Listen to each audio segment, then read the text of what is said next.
Right, hello and welcome back to the channel. SV just warming up there, and I have done some polishing as promised in the last video. Let me just put my visor down there. As you can see, those exhausts are looking quite shiny. In fact, the whole bike's looking pretty shiny, isn't it? Doesn't that look pretty? Well, I think so anyway. Right then, off to the cafe this morning. Loads of things to talk about, so let's get down the road.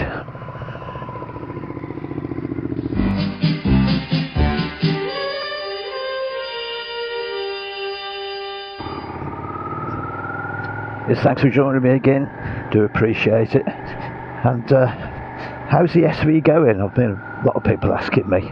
A huge amount of views on that the video I did on the new bike arriving, as you'd probably expect. And I'm loving it, absolutely loving the bike, I really am.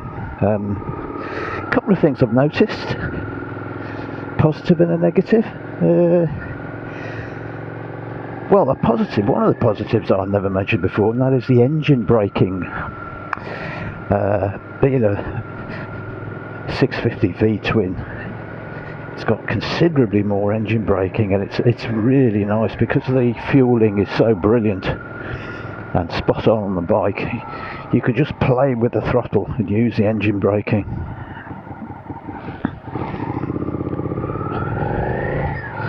And I'm finding that really enjoyable. It just adds to the riding experience in a way, because you can just throttle off and control the bike without constantly dabbing the brakes. On a negative, it's not a problem at all really. It's just I've noticed when I'm moving the bike around, the turning circle, as you would say, far less. Am I saying that right? Less right? It's worse anyway than the CL. The handlebars literally won't turn as much on this as the CL, which is you'd expect being a different style of bike as it is. So I'm having to get used to that as I'm manoeuvring it around. I'm getting caught out occasionally, but not a problem at all.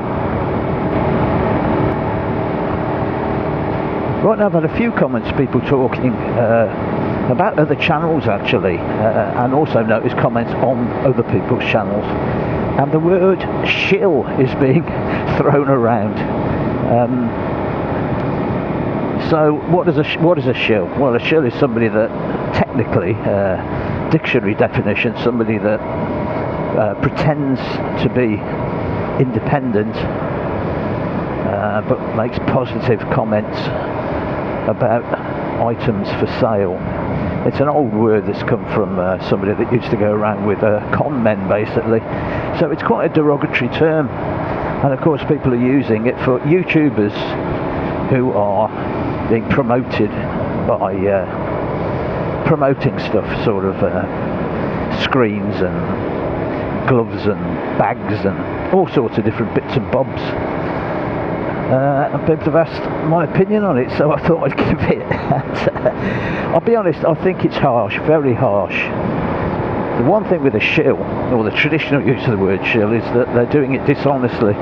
So they're pretending that they're not connected to that product in any way.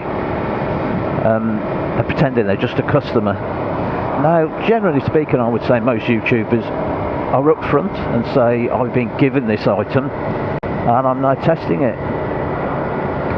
So in that way, shill is far too harsh a word. I don't think anybody's been particularly dishonest.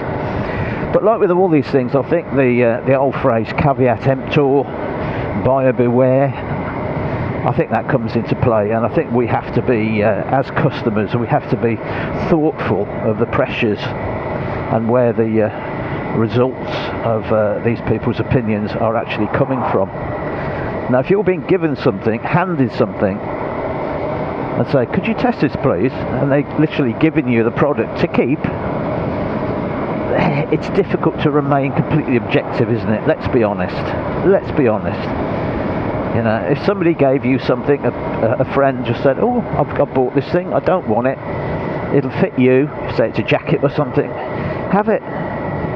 it's hard for you to say, yeah, I don't like it actually, isn't it? They're going to go, oh, that's lovely, yes, I really like that. It's just human nature, isn't it? It's just being polite, really. And obviously if you're also using these products to add to your channel, to add clicks and subscribers to your channel, then obviously it's hard to be completely impartial. It's not dishonesty, it's just difficult to be impartial. And I must say, I have noticed some of this stuff that some of these channels used to push very heavily at one time. They don't seem to be doing it anymore. It all seems to have disappeared, certain items. I remember these screens were a big thing. I got into a little bit of a disagreement with the guy about these screens. I made a video about whether they were dangerous or not. You may have seen the video about a year ago. And he said I was being negative about it. Well, I wasn't. I was just saying I think they could be dangerous. But I don't notice any of those channels now promoting these screens so much. Some of them are. But I've noticed a few where you don't see the screen where it used to be on the bike anymore. It seems to have disappeared. So I don't know what's going on there. But yeah, caveat emptor. The same thing, of course, applies to testing motorcycles, and it's more important really. It's alright wasting money on a screen that's cost you 80 quid, or a pair of gloves that you end up finding you don't like. But when you buy a motorcycle on the strength of a test and other people's recommendations, then that really can be financially a bit disastrous. And obviously people aren't being paid directly to test the bike, but the problem, of course, with all of these testers, whether they're small scale or larger scale ones that are actually can be on the press fleet and get bikes direct from the manufacturer, the problem is that in order to keep the channel going, they need to keep either the dealer, the local dealer, or the manufacturer as a whole happy. And they're not going to be invited to test their products if they start saying not so kind things about them. So just use your common sense, I would say, and don't take it for granted that these people are completely independent. Of course they're not. They are being influenced, hence the term influencer. Right, we're at the calf now. I just wanted to say towards the end, got hardly any time now, but I put a picture on the screen. I had some scratches on my visor, and I know there are probably preparatory things to get this cleaned. Heard a few people when I scratched it say, oh, use some toothpaste, that will work. Others said, no, it won't, it's useless. But when I got home after scratching my visor, which was here actually, I dropped it on the gravel here, I remembered that I got some of this stuff. This is a headlight cleaner. This is a turtle wax one, about £6.50, something like that, I think.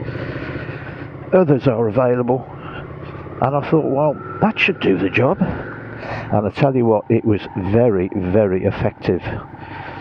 So if you've got scratches on your visor and you think, I'll just get a new visor, but then you think, well, shall I? Or I just want to try not to run this chap over. Or shall I try and clean it? Then just try that, because I think it's really, really effective. It did a fantastic job for me anyway. I took 90% of the scratches away and made the visor usable again. So there we are. Oh, that's nice, isn't it? It's one of those R12 BMWs. Do you know why I know that? Because it says it on the side. No, they are hugely expensive though, aren't they? Really, really expensive. Anyway, I'm clattering on now. That's all from me. Thanks for joining me, and I'll see you in the next one. Bye for now.